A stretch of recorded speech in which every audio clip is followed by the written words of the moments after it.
So, is the Brostrend AXE3000 actually a scam, or is it the real deal?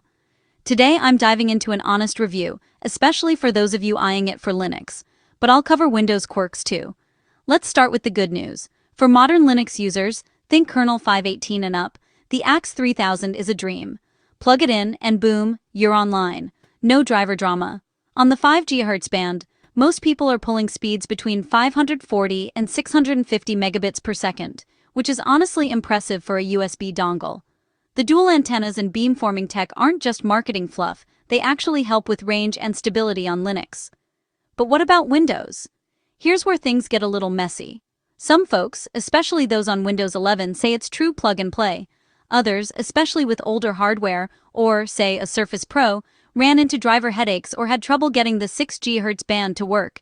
You'll need Windows 11 for Wi-Fi 6E anyway, but honestly, the driver situation feels a bit hit or miss. Now, here's what trips up a lot of people. Brostrend sells a bunch of gadgets all called AXE3000 or AXE3000, USB adapters, extenders, even access points.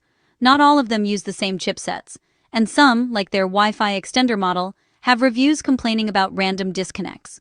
So double-check you're getting the right model, specifically the AX9L USB adapter if you want the best Linux experience. In short, Brostrend isn't a scam, and the AXE3000 USB adapter really shines on modern Linux. It's fast, stable, and, if you pick the right hardware, super easy to set up. On Windows, your mileage may vary, so be ready for a bit of troubleshooting if you're not on the latest OS. If you're a Linux user looking for a hassle-free Wi-Fi upgrade, this is absolutely worth a look.